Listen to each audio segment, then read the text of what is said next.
Mkapa community health workers. Thank you very much. And some of them do follow this event online. We have staff of Benjamin Mkapa Foundation, and also we have media, notably local medias are present, but we have international media with us. BBC of United Kingdom, as well as KTN of Kenya, have tuned in and broadcasting this event live. Your Excellency, there are members who are following us virtually. I will not mention all of them, but specifically online now, we have past presidents who are following up this event. President Obasanjo, former president of Nigeria, is online following up this event. President Chisano, former president of Mozambique, is following up this event. Right Honorable Tony Blair, former Prime Minister of United Kingdom, is following up this event. Executive Secretary of Club of Madrid, Maria Aguero, is following up this event. And representative of former Prime Minister of Finland, I will not mention all of them, but specifically online now, we may be joined, Your Excellency, with President Bill Clinton, who want to follow this proceeding. It's very early hours of the morning where he is, but he has promised he will tune in to follow up this event. Your Excellency, as we celebrate 1 year of Mkapa legacy, building sustainable and health system, I would like to mention a few things what we honor Mkapa for this morning.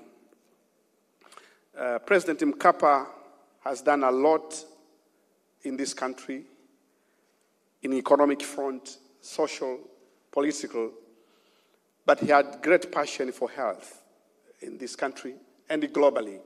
You all remember he was very much involved on fight against HIV. He was a global champion for HIV-free generation. He was also very keen on ensuring that resources, wherever are available, are used to the best use. So he was very keen on a collaborative approach towards attaining Millennium Development Goals, ensuring sustainable development, and whenever opportunity arises, he welcomed private sector, civil organization, and other stakeholders in order to fight diseases and help the country. He was transformational, a diplomat. You all are witness of the great work he has done in Tanzania, Africa, and global. You'll remember he was in the Blair Commission, which looked at after inclusive growth for sustainable economic development. In Tanzania, he did a lot on areas of infrastructure, creating regulatory bodies to ensure that the governance structure are created within the systems and framework which will ensure sustainability, as well as ensuring that best practices are transferred to put to the best use. When he left the office, he founded this institution that today, together with the government of Tanzania, has organized 1 year legacy. We do thank President Kikwete. When this foundation was started, he was the president at that time, and he provided a lot of moral and material support to ensure that this foundation takes off. Thank you very much, President Kikwete. Mkapa left a huge legacy in various areas, but this morning we are going to concentrate on health. And I'll tell you 3 or 4 items that we should all be thankful for. The first chairperson of the board of Benjamin Mkapa Foundation was then the Deputy Minister for Health in Tanzania, and now the current president of Zanzibar, Dr. Hussein Mwinyi. What a legacy that we have. What a legacy that we have. Through this foundation, Benjamin William Mkapa managed to reach directly 12 million Tanzanians in provision of health across the country in collaboration with the government. President Mkapa sponsored 736 students in various disciplines of medicine since he started the foundation. And they're all working, and some of them, you'll see them today here. Some of them have been assimilated into the government, and they rose to the rank of regional medical officers. We thank President Mkapa for that. President Mkapa helped to renovate, build, uplift at least 536 health facilities across the country. This is mainland and Zanzibar, once he left the office through his foundation. And some of them we created and provided modern laboratory and theater equipment. We are grateful for what he has done. President Mkapa recruited, thank you very much, he recruited at least 5,336 health workers who are still currently working in various parts of Tanzania and Zanzibar. His interests are in 3 areas. One is sustainable health system, financing, collaborative and innovative idea. Second, HIV/AIDS fight. He was very keen in fighting HIV/AIDS, particularly amongst adolescents and mother-to-child transmission prevention. And to that, the world recognized him as the champion who actually managed to lobby and push down the prices of antiretroviral as well as HIV drugs. And Tanzania was the first country in Africa to start administering antiretroviral drugs to pregnant women and those who are infected by HIV. This is a remarkable achievement. President Mkapa also ensured that civil societies who are dealing with health are nurtured, provided guidance, and ensure that money is put on the best use. So Benjamin Mkapa Foundation is a chair of non-state actors on health in Tanzania, providing guidance, sustainability, and leadership. But also, thank you very much, also Benjamin Mkapa Foundation is a secretariat of all civil foundation which deals with health matters. I will go on and on mentioning, but today we are going to hear more from the panel discussion, from different presentations which are going to be made. And for those who are following us online, some of them could get time to say a word or so to us across the globe. Without taking much time, let me invite Dr. Ellen Mkonde Senkoro, the CEO of Benjamin Mkapa Foundation. Dr. Senkoro is the first CEO of the foundation ever since it has been started, and President Mkapa trusted her, and she has delivered immensely, and she is here today with us. She's a medical doctor by profession, a public health specialist. She has worked with development partners. She has worked with civil society as well as government, and she will give us her opening remark, the journey of bringing hope to underserved. Dr. Senkoro.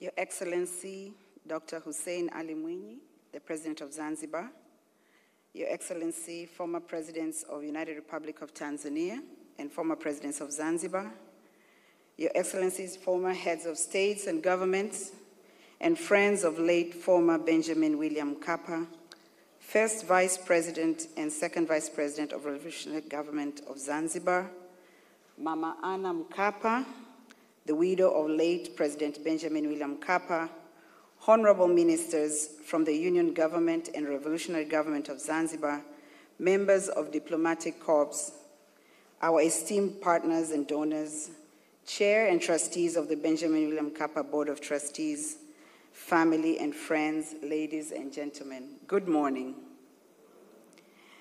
May I use this opportunity to salute you all in our very famous salute, kwa jina la Jamhuri ya Muungano wa Tanzania. Asante. I'm standing before you to thank you for joining us to this commemoration and the symposium in honor of the life and legacy of our beloved His Excellency Benjamin William Mkapa, the former President of the United Republic of Tanzania and the settler and founder of the Benjamin Mkapa Foundation. I thank you all for coming and sharing with us your precious time. We feel honored to get a slot of your remarkably busy schedule, and it means a lot to us. Thank you, Your Excellency President Dr. Hussein Ali Mwinyi of Zanzibar, for accepting our invitation to this commemoration. Even though you are a former and first chair of the Board of Trustees, we could not take for granted that you find time to be with us. We are truly honored and touched by the gesture of belonging you have shown us. To all of you who have accepted to join us physically and virtually, we say thank you countless times. Your Excellencies, ladies and gentlemen, it is 1 year since our beloved and one of our own, His Excellency Benjamin William Mkapa, left us. It was so sudden and got all of us so unprepared. We never saw it coming, since he looked to many of us very composed and in sound health. He seemed to have more life ahead, and we wished it could be so. From our foundation, we had expected to have more of him, and we looked forward to celebrating with him our 15th anniversary of the foundation that took place on 14th of April this year. He could not make it. That was a day of darkness and sorrow to us. We wept and grieved. Africa lost one of the best sons. The nation lost their leader, who loved them so much. The family lost their cherished father and their pillar of strength. And we, the Mkapa Foundation, were robbed of our settler and compass. It was difficult indeed. We thank all of you who came to comfort us and gave us strength to soldier on. However, weeping was not all we could do. We also had to reflect and recollect the valuable time and experience he shared with us. We realized how privileged were we to journey with him in his last mile. From him we have learned, we have grown, and we have built this formidable foundation. They gave us a precious opportunity to serve and impact lives of many. We could not ask him for better. We could not ask him for more. He actually owes us much more.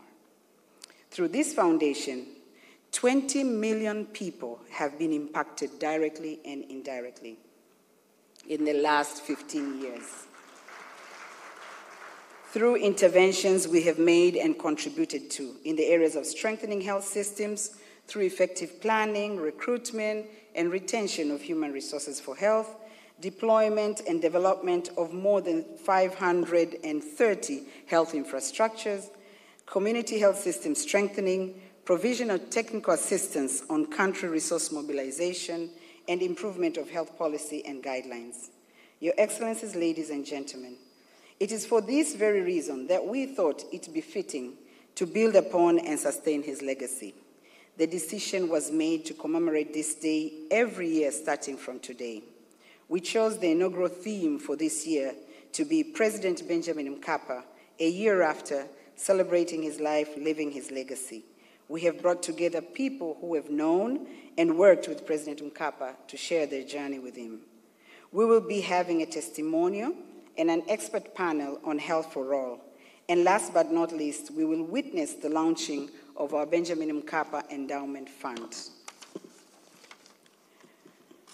We have tried our level best to live up to his spirit of perfection and excellence in organizing this event. But as you all know, it is always a mammoth task to fit into the shoes of late Benjamin William Mkapa. Therefore, kindly bear with us in case of any shortcomings. We value your feedback, and we promise to do much better in the years to come. Your Excellency, ladies and gentlemen, great men may die, but their great ideas do not. Their legacy lives after them.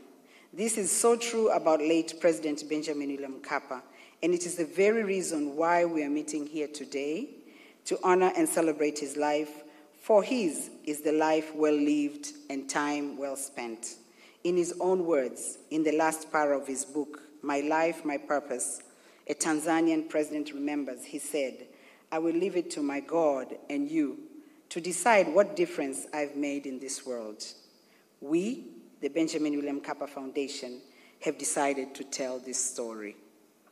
Welcome and kindly stay with us and enjoy watching the following documentary that shows our journey to this far. Asanteni sana kwa kunisikiliza.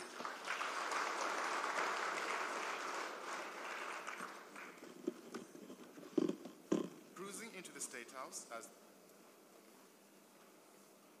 into the State House as the third President of the United Republic of Tanzania since independence, the late His Excellency Benjamin William Mkapa left behind conspicuous landmarks still lingering in the memories of every Tanzanian. However, with all the achievements that marked Mkapa's leadership glory, many still wonder as to why he lined up health for a foundation. I remember being the Deputy Minister for Health during his time in office. That he had a keen interest when it comes to health issues. To start with, President Mkapa was very keen on the fight of HIV/AIDS. And the reason is during that time, the pandemic was such that it had a huge effect, not only on the health of the people, but also on their economic status.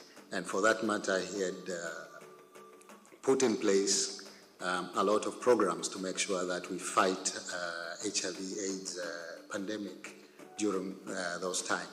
So we had achieved a very good success in the fight against HIV/AIDS, but later on he realized that the most important thing was to work to make sure that the health systems are functioning rather than fighting one particular disease. And this is the reason why we see today our health systems are quite strong. One of the phenomenal milestones achieved during this time was establishment of the National Health Insurance Fund. The fight against HIV resulted in reduction of its prevalence in the country from a record high 8.1% in 1995 to 6.5% in 2004. During the late Mkapa's era, there was a substantial increase in the number of medical doctors graduating annually from below 60 in the late 1990s to over 190 in 2005. All these collective efforts led to the downfall of maternal deaths from 854 per 100,000 live births in the year 2000 to 721 deaths per 100,000 live births in 2005. All these achievements didn't mark end of the road for the late Mkapa, as there was a strong quest to deploy more efforts in fighting persistent health sector challenges. As a consequence, he established a foundation barely 6 months after his State House exit. He had a unique passion and vision for a foundation that was 100% Tanzanian, managed by Tanzanians, to bring about homegrown solutions in the health sector. He had confidence in the people that could run his foundation. And he also had confidence in the capacity of Tanzanians when it comes to health provision. And for that reason, when he started the foundation, I remember being the first chairman of the foundation. We had everybody on board who was a Tanzanian, not only in the board, but also the management. So, and it has proven that he had the right vision, and we have done very well. And I'm happy to say that I'm proud of this foundation. 15 years later, the Mkapa Foundation, BMF, has grown into an institution playing a vital role in supporting government's efforts in building a better health sector for the nation. Through various projects such as service delivery, health system strengthening, and emergency response, the foundation has reached 26 regions of Tanzania, bringing hope to the underserved communities. For 15 years of our existence, we have reached and impacted the lives of approximately 20 million people in Tanzania, thus supporting the government in tackling the HRH crisis, which is registered at a 50% shortage of the required health workforce across the country. Halmashauri yetu ya Musoma imefaidika kwa kiasi kikubwa na huduma zinazotolewa na taasisi hii ya BMF. Kwa mfano, katika kituo chetu cha afya cha Murangi tumekuwa tukipokea madaktari wanaofadhiliwa na taasisi hii ya BMF, ambao madaktari hawa wametusaidia sana kuboresha huduma za upasuaji kwa mama wajawazito, ambapo wamesaidia sana kupunguza vifo vya mama na mtoto na rufaa kwenda hospitali ya mkoa. BMF has proudly executed the solutions in very close collaboration with the government, that is the Ministry of Health and President's Office, Regional Administration and Local Government. And it has resulted in the deployment of about 9,000 health workers in overall, which is a pool of a mixed facility and community-based health workers that have worked and continue working in hospitals, primary healthcare facilities, port of entries, and even in training institutions. Niliajiriwa mwaka 2019 kwa taasisi ya Benjamin Mkapa. Nilipewa majukumu ya kumhudumia mama na mtoto na wagonjwa wanaolazwa katika maodi hapa kituoni. Wakati nafika kituoni, kwa mama wajawazito wengi walikuwa wanapewa rufaa kwenda mkoani kwa ajili ya kufanyia huduma za dharura, lakini tangu nimefika nimekuwa nikiwafanyia wajawazito wote huduma zote za upasuaji wa dharura na wote wenye matatizo mengine yote yanayohusiana na uzazi. Zamani tulikuwa tunapata shida ya kupata huduma, tulikuwa tunaenda Msoma. Kwa sasa tunapata huduma kwa hapa Mlangi, na hapa nilipo na watoto wawili wote nimejifungulia kituo cha Mlangi. Na kwa sasa hivi kituo cha Mlangi kinatoa huduma nzuri na mpaka ya operation tunaipata. Labda itokee emergency kubwa tutaweza kufika Msoma. Our rapid response to emerging outbreaks which happened in 2020, such as COVID-19, is commendable. The Mkapa Foundation was one of the first local entities that responded promptly to collaborate with the government, development partners, and civil society organizations by ensuring risk communication, community education was given priority in highly affected regions and targeted audiences.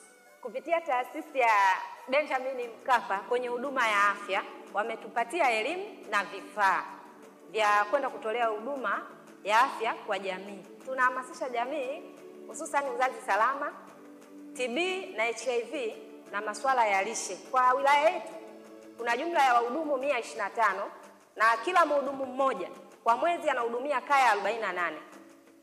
Wahudumu 125 tunahudumia kaya 6,000 ndani ya wilaya Mkuranga. I have personally seen the work of the foundation when working under the Ministry of Health in the past 5 years, and currently under my new portfolio, President Office, Regional Administration and Local Government. Benjamin Mkapa Foundation has been complementing the government priority greatly. For example, they have played a crucial role in supporting the government in the reproductive, maternal, newborn, child and adolescent health, especially to ensure women and children have access to quality medical care services in rural areas by investing into human resource for health, including community health workers. Our promise is to continue honoring the legacy of the late President Mkapa, who was well known as an ardent and visionary leader, a reformist, a diplomat, and a person who believed in self-sustainability for development. It is from these values of His Excellency Mkapa that tempted us to the foundation to establish an endowment fund which will ensure perpetuity of the organization in terms of long-term sustainability of its function, of reaching the mission and the objectives, our drive towards self-reliance and institutional development.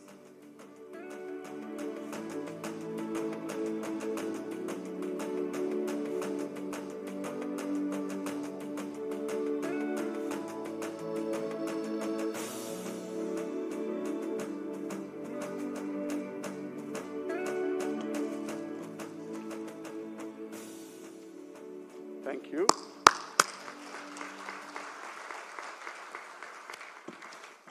Your Excellency, we are now coming to another part of the program, and this is a panel discussion on the sub-theme of creating sustainable and resilient health system. And this panel discussion will have 4 panelists, but it will be led by Dr. Faustina Ndugulile, who is a Minister of Communication and Information Technology, and a member of Parliament. Faustin Ndugulile is also a member of Parliament for Kigamboni. I will want to welcome him to take a center stage. He is a vice chairperson of a Parliamentary Standing Committee on Social Science and Community Development, and chairman of Parliamentary Committee on HIV/AIDS. He's a medical doctor by professional, and before joining politics in 2010, Dr. Ndugulile worked as Assistant Director of Diagnostic Services at the Ministry of Health in Tanzania. He's a member of several societies. One of them is American Society of Microbiologists, ASM. He's a member of Tanzania Public Health Association, TPHA, and Secretary General and later Chairman of Tanzania Parliamentary AIDS Coalition, TAPC. Dr. Ndugulile will lead the panel discussion, but also will invite discussion from the audience before returning the session to the moderator.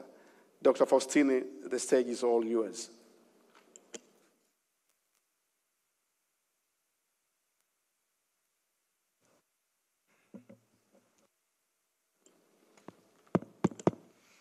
Thank you very much, Chief Moderator. His Excellency, Dr. Hussein Mwinyi, President, Your Excellencies, distinguished guests, ladies and gentlemen, I'll start by inviting the panelists to come and join me on the floor. And the first speaker will be Sanjay Rugan. Sanjay Rugan joined the Standard Chartered Bank in 1999. He has served in different capacities inside and outside Africa. He has been the first CEO of Tanzania Standard Chartered Bank and the first Tanzania since 2016. He has been recognized with driving significant business transformation in his role as a CEO. He has won many accolades for his position and through the strong leadership representation with the different important thought leadership forums. Sanjay Rugan, who is also a good friend of mine, is the chairman of the Professional Accountants in Business Committee of the International Federation of Accountants. He's the current chairperson of the CEO Roundtable, deputy chairman of Tanzania Bankers Association, executive member of Tanzania National Business Council, and the director of Association of Tanzanian Employees. Please join hands to welcome Sanjay Rugan.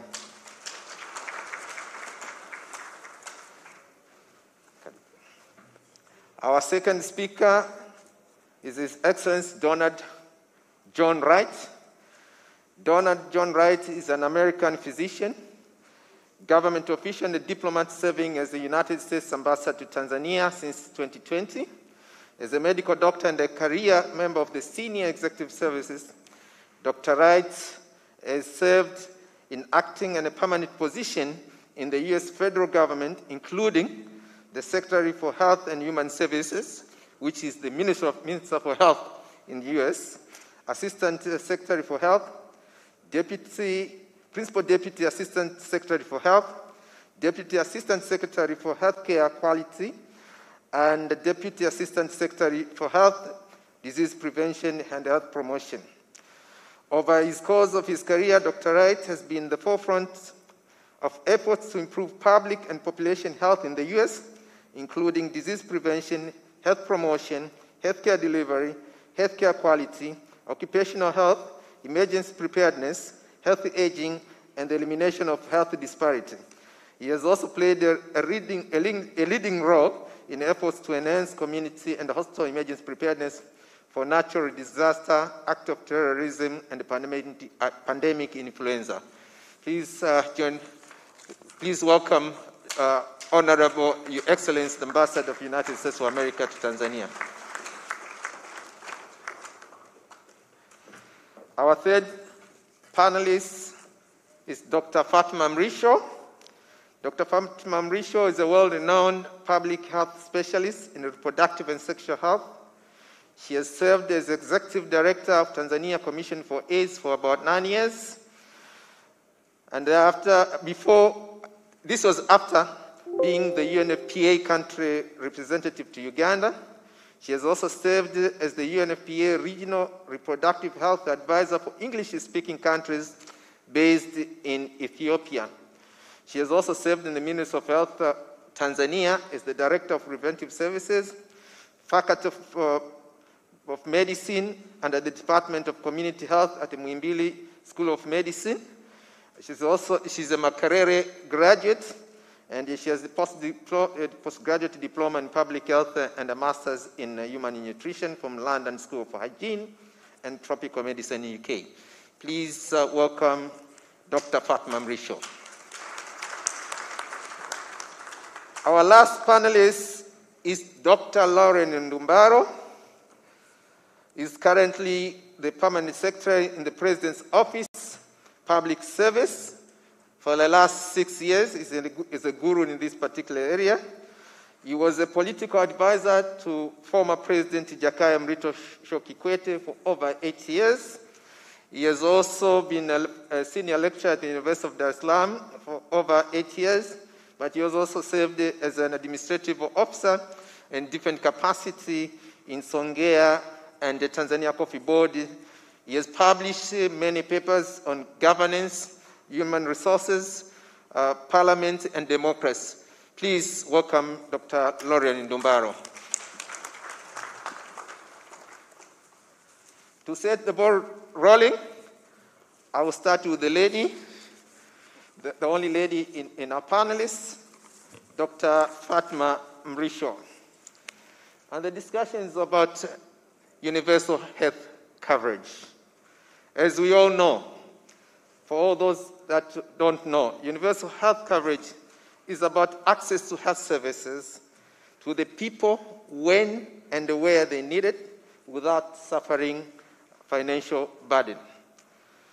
Universal health coverage has 4 key pillars, one of which is health promotion, health prevention, curative, rehabilitation, and palliative care. Universal health coverage is not a new thing. We have the primary health care from the Alma-Ata days, 1978, but it was solidified in 2018 after the Astana declarations. Dr. Fatma Mrisho, what do you see as the major gains in universal health coverage in Tanzania? What are the challenges that you see, and what do you think needs to be done? You're most welcome. Your mic, please. Thank you. Thank you, Mr. Moderator. As you've indicated, universal health care is not something new, and it has been ongoing, I would say, post-independence. And the gains, I would limit myself to reproductive health, which was my agenda. Some of the gains that have been seen would be discussed later by the person who's going to talk about child health. But I would say that is where we've made the biggest gains in health. The other gain that we have made is reduction of a number of diseases, particularly diseases that are preventable, immunizable. The other gains that we have made is increase in health workers.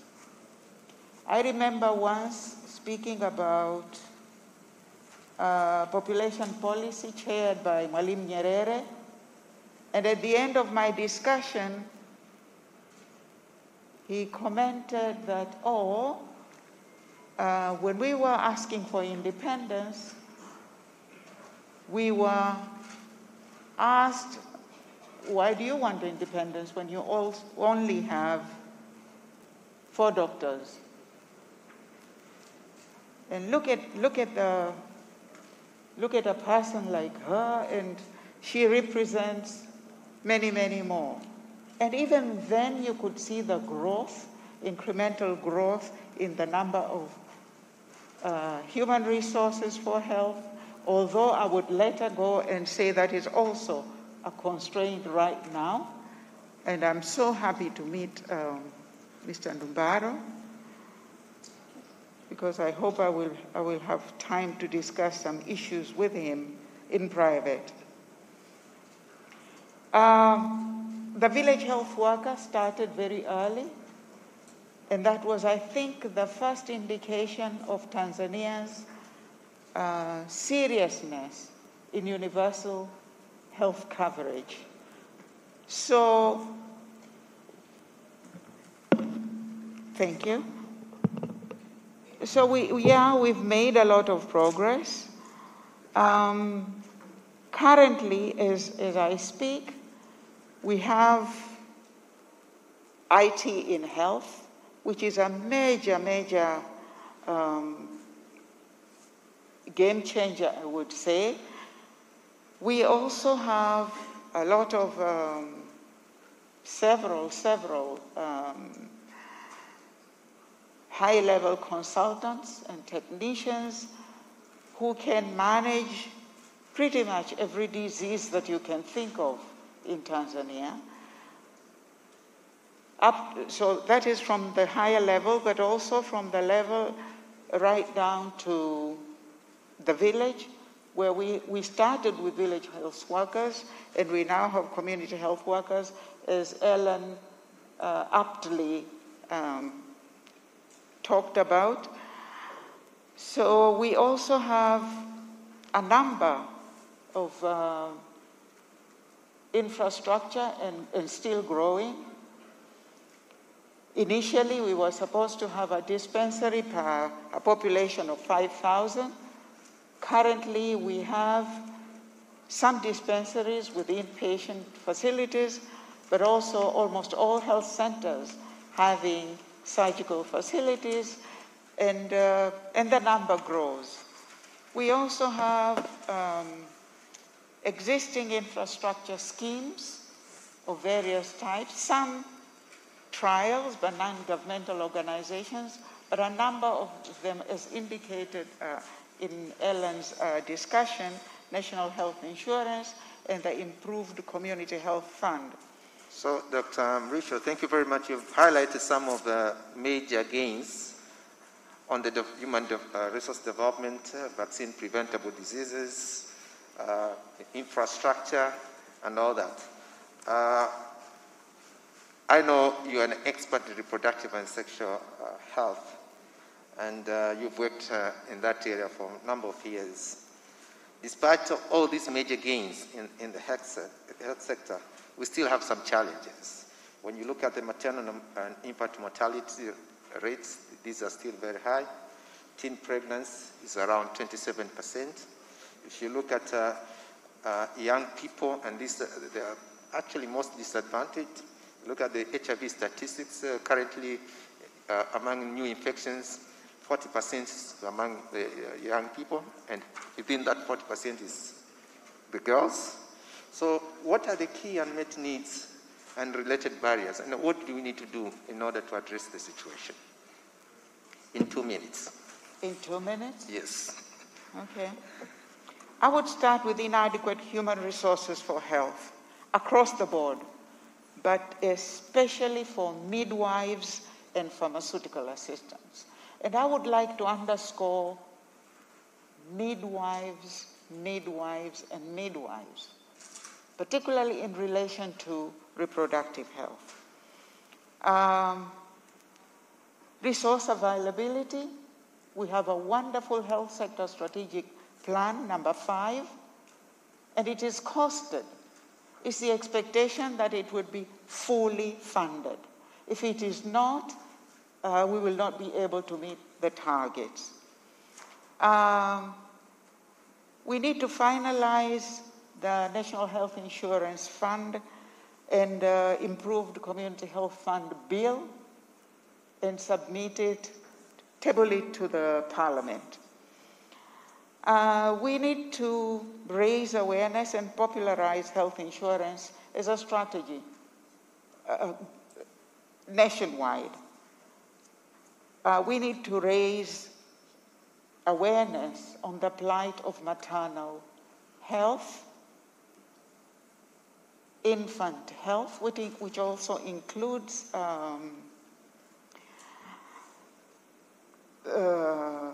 the first 28 days of life, which is a reflection of the health of the mother, by the way.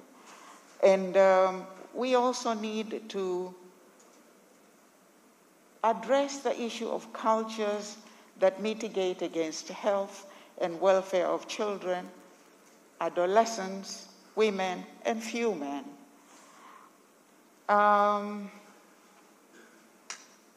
My 2 minutes about. Yes, Dr. Fatma Mrisho, I think we'll end here. I'll come back to you. My second speaker is Dr. Lorian Ndumbaro. As I had introduced him, he's the Permanent Secretary, President's Office, responsible for public service. Universal health coverage requires competent and motivated health workers at the community level who are equitably distributed and adequately supported. We know as a government we've made a lot of investment in the health sector, and we've, in the recent years we've invested a lot in terms of building infrastructures. And with this achievement, it has come with its own challenges. Currently, the human resource gap in the health sector stands around 52%. So what solutions do we need to come up to make sure that we bridge this gap?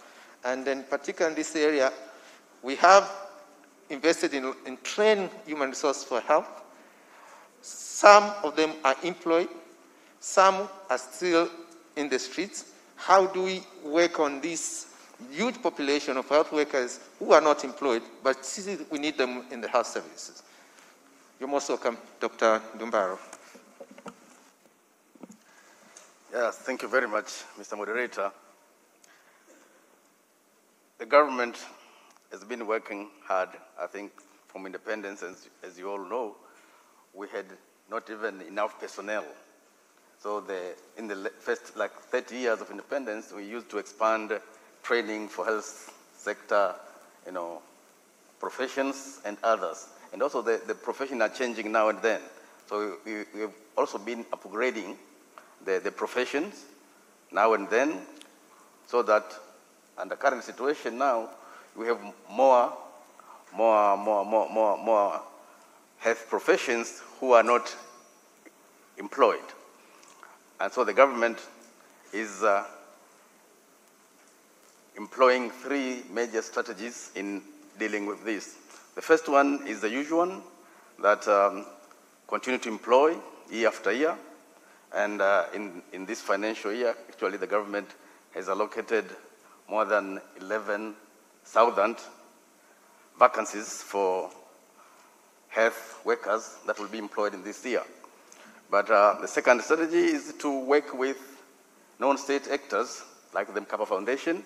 You have heard that the Mkapa Foundation for the last 15 years has recruited or has deployed more than 9,000 health workers who are working in government health facilities in remote areas. So the government is creating an enabling environment for non-state actors to complement government efforts in various areas.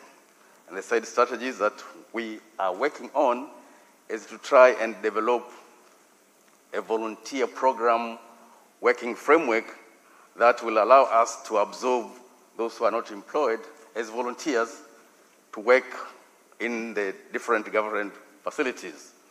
And our focus will be mainly borrowing from the Mkapa Foundation, the spirit of Mkapa Foundation, to deploy them in the remote areas where, the only facilities that you can find there are government facilities. And if you don't have workers, then, it becomes a crisis. So we'll develop the volunteer program framework that will enable us deploy volunteers to those areas. Those are the 3 major strategies that we're going to use. Thank you very much, Dr. Ndumbaro. As we are discussing about universal health coverage, we are all aware that the pattern of disease is changing. In the early years, we were focusing on communicable diseases, but of late, we are seeing a new pattern of non-communicable diseases, which are very different, by the way. With communicable diseases, you get sick once, you get treated, you never go back to the health system. With the non-communicable diseases, once you get sick, you are permanently fixed in the health system for the rest of your life. So you're seeing this changing burden of disease in Tanzania with non-communicable disease on the rise, but also the advent of COVID-19, which builds a strong case to invest in communities, health promotion, and health prevention programs. What do you see the role of community health workers in this setup? Thank you, Mr. Moderator. I agree with you that the community health workers, employing them is a good idea, but we should also go back to our rich history of dealing with this type of things. I remember in the 1970s and 80s, when we had communicable diseases problem, we used to have sustained health campaigns, across the country. Mtu ni afya, chakula ni uhai, These campaigns, were sustained, leaders from the national leaders, the region, district, even the world level, were all singing the same song, campaigning for mtu ni afya, chakula ni uhai. And this, was a cost-effective type of thing, a campaign that, raised the consciousness of the people about these communicable diseases. We can use the same experience in dealing with non-communicable diseases, that we can, start a national campaign, at all levels, all leaders, from national, district, region. If all of them will talk about this, people will understand and then we'll address those issues. I also remember, our history. When we were in primary school, we had a subject called Hope Economics. And that's Marifa Nyumbani. In that subject, we had been taught about how to handle these communicable diseases, diarrhea, chorea. Students were taught in primary schools. And so if we also mainstream health education in the primary school, secondary school, this will be a long-term sustainable solution, in addressing this problem. But we can also employ as you said, the community health workers, but in areas where, you have significant outbreak of these things. And this will be, I think, a more cost-effective thing if we employ community health workers in those areas where, there are extreme cases, areas of extreme cases. But we can also, as I said, embody it or mainstream in the primary school, secondary school, health education, and then people will be more aware of that. Thank you. Thank you. Thank you very much, Dr. Lauren Muungano, for those wonderful remarks, and I'm going to give you time to wrap up at a later stage. My third speaker is Mr. Sanjay Rugan. Thank you. Who is representing the private sector. And as you know, the private sector is an important partner in the journey towards universal health coverage. How do you see the private sector complementing the government's efforts towards universal health coverage? Thank you, Mheshimiwa Waziri. And I think we very significantly contribute. But I think it's just to take a moment on what private sector means. So I think as a nation and across Africa, 80% of whatever is produced in our countries comes from private sector. 75% of the total credit that is taken in most of our countries is taken by private sector. 65% of the total investment in any country is done by private sector. And 90% of the people employed in the formal sector are employed by the private sector. So that's the strength and the machinery that the government or any nation has. And I can tell you that in every country where there's been progress in the health system, it's really because there's been significant collaboration. I must also say that, when you talk about universal health coverage started in 1978, if I remember, 43 years ago. When we started universal health coverage then, the role of the private sector was just a little bit of production, a lot of procurement, and a little bit of distribution. Now, statistics shows that anywhere between, in a year, from 25% to 40% of the contribution in the health sector could be from the private sector. We've scaled up significantly. We are now involved in knowledge, in education. Mheshimiwa talked about campaigns, services, products, goods, manufacturing, value chain impact. We are using technology as an enabler. A lot of work is happening on logistics. Like I said, 80–90% of the total distribution happens through private sector. We've also really expanded on our partnerships. You know, in olden days, and Mheshimiwa Balozi will talk about it, that in the past, you know, the donor agencies could just fund us. But now we are creating economic sustainable models, and that requires private sector. So we have had partnerships with various development partners, with UNICEF, with AMREF, and that's a big thing we've done. I also want to say that the private sector is what finances a lot of the interventions that we do. Now, just citing a couple of very quick best practices. I mean, Tanzania has made so much progress, including through Mkapa Foundation. I mean, we boast of some of the best hospitals now. So, you know, if I talk about Aga Khan Hospital, it is amongst the 9 accredited hospitals in Africa. And we don't even know about this. They do a lot of work on cancer, on gender equality, CCBRT, you know, from a disability, eye care, gender perspective, do phenomenal stuff. And this is all private sector interventions. The financial services industry, Standard Chartered Bank, where I come from, we've spent $7 million in the last 5 years just on eye care. ICNBC, my friend sitting there, CRDB, NMB, everybody is putting in a lot of effort. We need to just coordinate these efforts. You look at mining companies. You look at Dahlberg that is doing a lot of research work. And then finally, MNOs, you know, I think are very critical as we evolve. And, you know, data is going to continue to be very critical in essence. And finally, I would say that, you know, when you talk about private sector, whilst we have done a lot to manage the burden so far, the burden of health, and I know that COVID has taught us, is very, very huge. Just in terms of statistics, if you look at Africa, 11% of the world's population is in Africa. 24% of the total global disease burden is in Africa. We only have 3% of our workforce that is involved in health, so we have a lot much more to do. And only 1% of the global investment goes in Africa health. So there's so much more to do. Thank you. Thank you for that intervention. If I don't ask you I'm not going to sleep tonight because I'm the minister responsible for communication, but also the digital transformation in this country. You have highlighted some of the issues here and the engagement of the private sector. How do you see the role of digital transformation and the technology in filling the gaps that you see in the health sector from the private sector perspective? Waziri is talking about his house now, ICT. I think ICT can give us exponential transformation, you know, whether it is in health or many things. But if you just talk about health, you know, you talked about communicable diseases, non-communicable diseases, or pandemic now, you know, because it's a big thing. So whether it is in the adaptive technology, you know, what is adaptive technology is we are a very resource-constrained country. And a lot of the equipments that we need to be made for resource-constrained countries.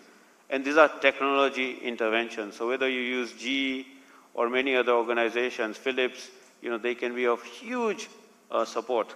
But let's talk about data, because that's where you come in. And I must congratulate you because your ministry started only in November last year, and you've already started to involve us in making the blueprint, which is very important. So here is the magic. If we collected all the healthcare data from the providers, if we collected all the MNO data on the population, the concentration, and you know, the social behaviors, if we collected all the data from financial services, the utilization, from all the food chains and how we consume food, from the bottling companies, from insurance providers, human resources as we talked about. Imagine the data we have to make good decisions. So decision-making becomes better. Sorry, we can manage workforce better. We'll take a pause as Excellency is about to step in, then I will pass on the mic to Doctor. When she steps in, I will ask you all rise as Her Excellency President Samia step in any seconds from now.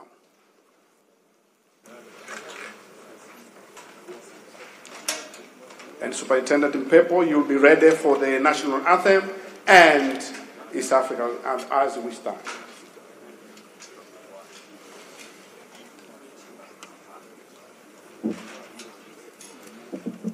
May we all raise, please.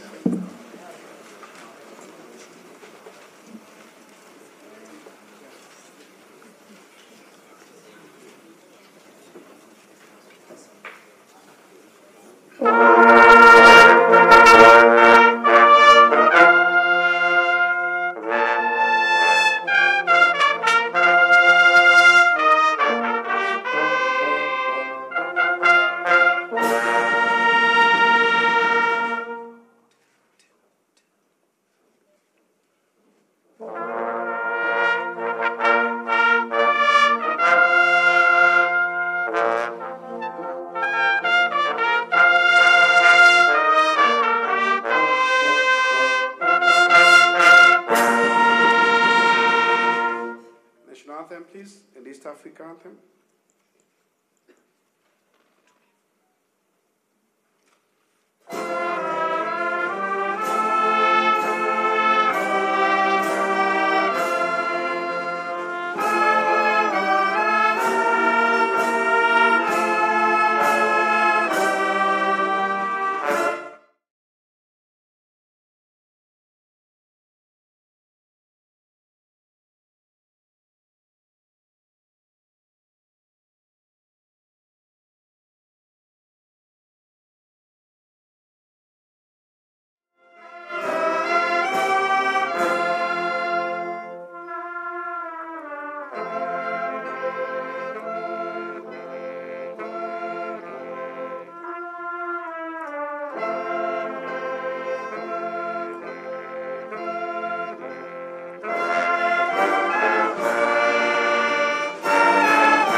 seated.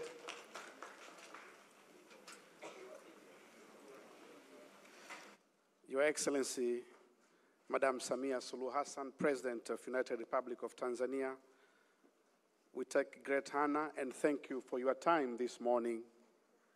Your Excellency, for attending to this global event that has collaboratively been organized between the Benjamin Mkapa Foundation and your government of Tanzania. Thank you very much for setting aside your time for this. Your Excellency, in this venue, physically, there are about 600 participants, but also, Your Excellency, this event is followed globally, and there are some few head of states who are following up this event.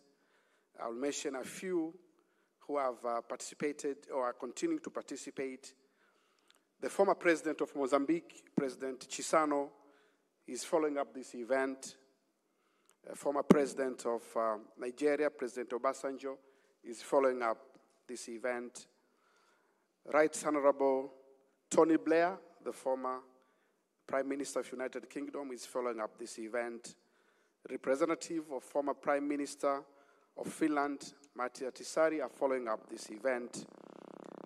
And if time permits, President Bill Clinton did promise he will follow this event. Your Excellency, we have national leaders, current and past, with us here from both Tanzania and Zanzibar. We have the spouses of national leaders, religious leaders, members from security organs, diplomatic corps and missions presented in Tanzania, academic institutions. We have the family of the late President Mkapa with us today. We also have private sector leaders, civil societies, as well as politicians from various groups. Your Excellency,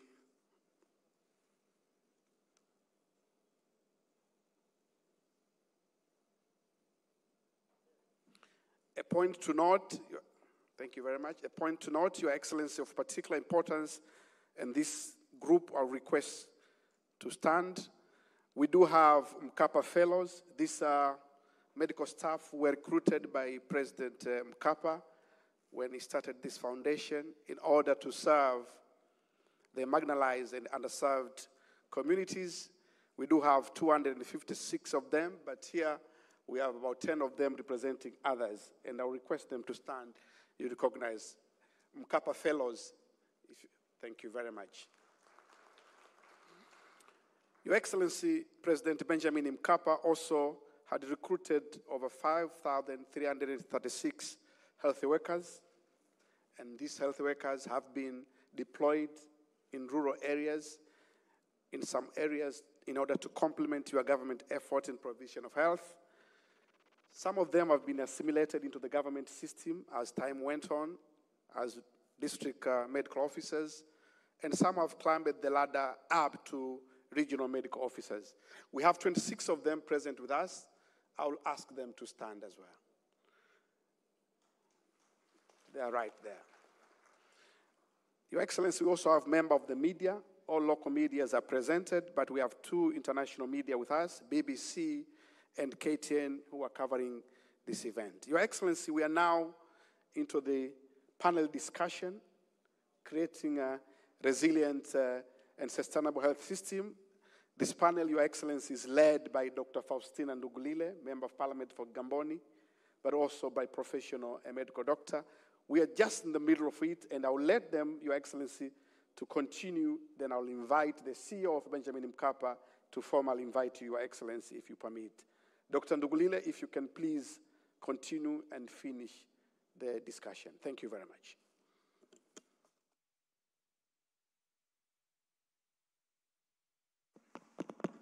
Thank you very much, Chief Moderator. Madam President, Your Excellencies, distinguished guests, ladies and gentlemen. Now I will let Mr. Sanjay Rugani to complete 1 minute of his intervention, and I asked him what role can technology play in order to bridge the gaps in health systems. 1 minute. Good, and thank you, Waziri. And we are talking about technology in terms of adaptive technology and data. And I think we had covered adaptive if we were talking about data. And I said that data for development is very critical. It gives you exponential opportunity for scalability. And we talked about healthcare data, MNO data, financial services data, food industry data, bottling company data, insurance company data, and human resource data. And I said with your ministry and the fact that we are doing a blueprint, it was really going to help us in decision making, workforce management, health commodities, which means supplies and production, and also investments. And I think finally it also helps us for partnership management, because you know in which areas we need to focus. So I think I would end at that for now. Thank you. Thank you very much, Sanjay. And our last panelist for today is His Excellency Dr. Donald J. Wright, the U.S. Ambassador to Tanzania. Dr. Wright, Tanzania has made huge strides in the health sector in partnership with the development partners. What are the initiatives or strategies that DPG and the USG have been implementing to support the journey to self-reliance and universal health coverage? And what do you see as the successes? And what opportunities do you see that need to be capitalized on? Thank you. Thank you very much for the question. Well, as it relates to self-reliance, let me assure you that the United States is committed to promoting self-reliance in our partner countries around the world. In Tanzania, this is particularly appropriate because the country was founded under the principles by the late father of your country, Julius Nyerere. And that commitment to self-reliance has been championed by successors, including the late Benjamin Mkapa. The United States has a long-standing bilateral relationship with the people and government of Tanzania, and this year we're celebrating 60 years of working together, Pamoja 60. As it relates to the development partners, let me say that over the last 20 years, Tanzania's Health Basket Fund has proven to be an excellent mechanism for strengthening Tanzania's health system and delivering results for the poor and vulnerable.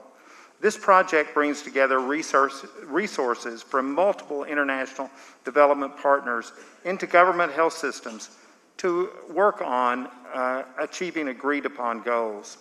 While the United States does not contribute directly to the health basket, we have seen the effectiveness and support joint goals through the provisions of technical assistance. As it relates to UHC, let me say that the efforts of the development partners to support universal health coverage aims at supporting the government to increase access to health services when and where they're needed, without financial hardship and without compromising quality. Tanzania is not there yet, but development partners have supported the government of Tanzania to develop systems, policies, and strategies to enact universal health coverage through a single health insurance policy. As it relates to the successes, let me say I would first like to take a moment to recognize the efforts by the government of Tanzania in reaching lower middle income status ahead of schedule. This demonstrates great potential to reach new development milestones, and we are committed to supporting Tanzania to achieve these. In our mutual goal of Tanzanian self-reliance, we must focus on sustaining and improving these economic gains and translating them into real increases in household incomes and the ability of each individual citizen, particularly in the rural areas of this country, to access quality health care. We development partners are committed to strengthening collaboration among ourselves and ensuring that our development support is well coordinated as we engage with our government counterparts. There are certainly opportunities to improve our partnership with the government of Tanzania and ministries and departments, and hope they will commit to the same level of coordination. Thank you very much, Ambassador Wright.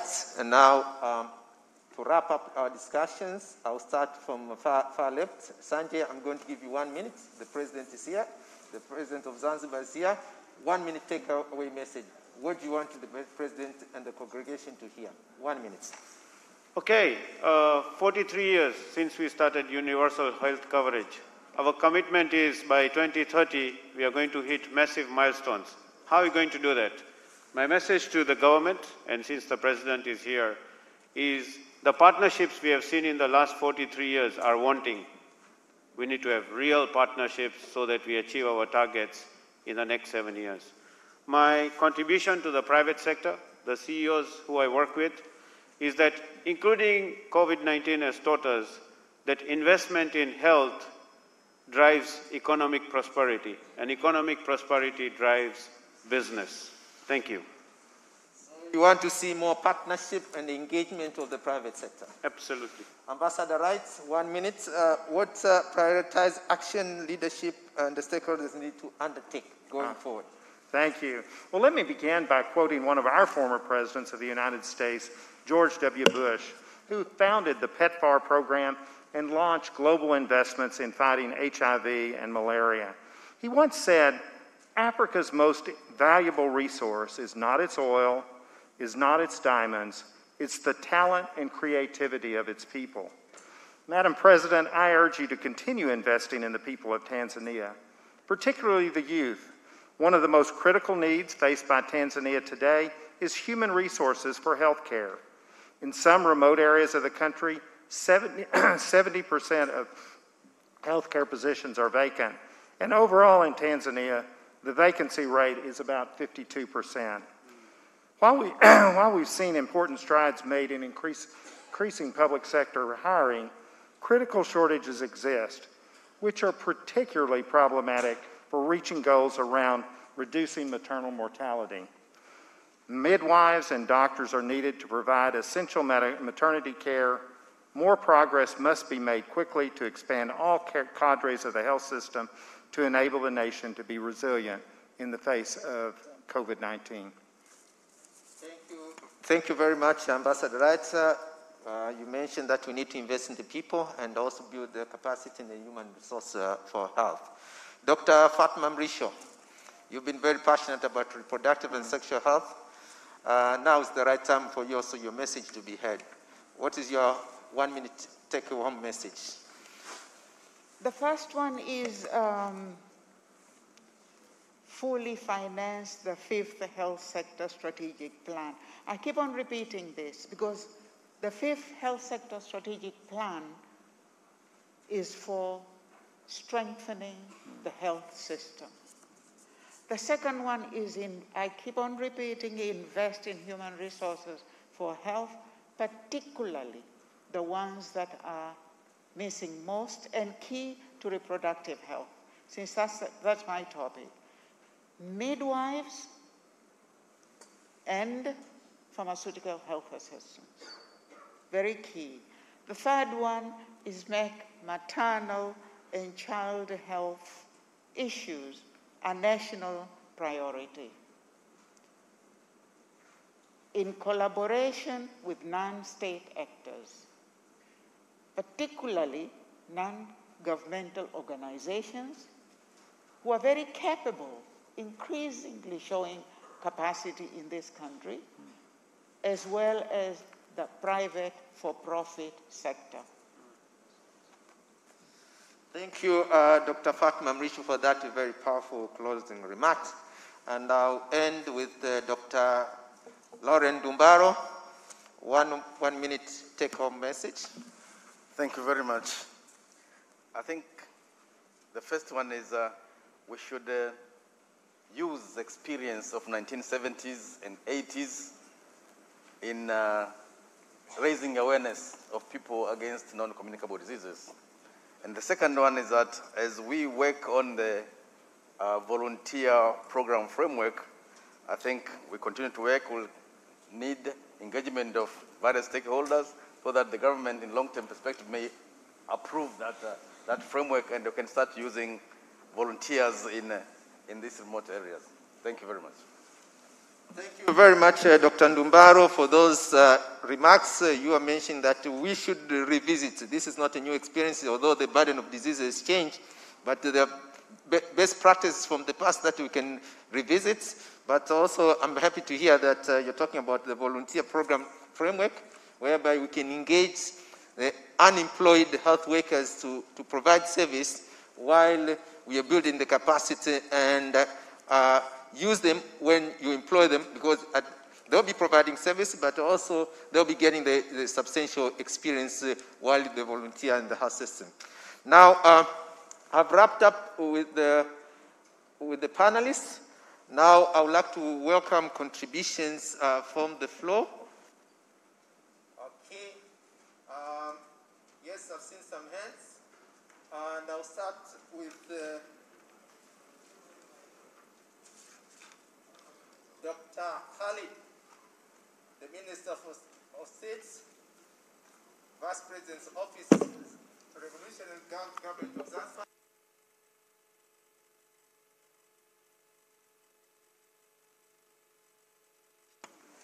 Could you pass on the mic to Dr. Khalid?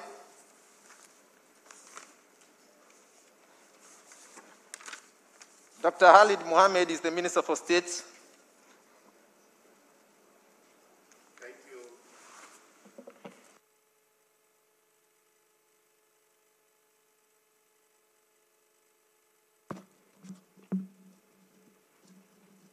Dr. Khalid, you have 3 minutes. Thank you, Mr. 3 minutes. Yes.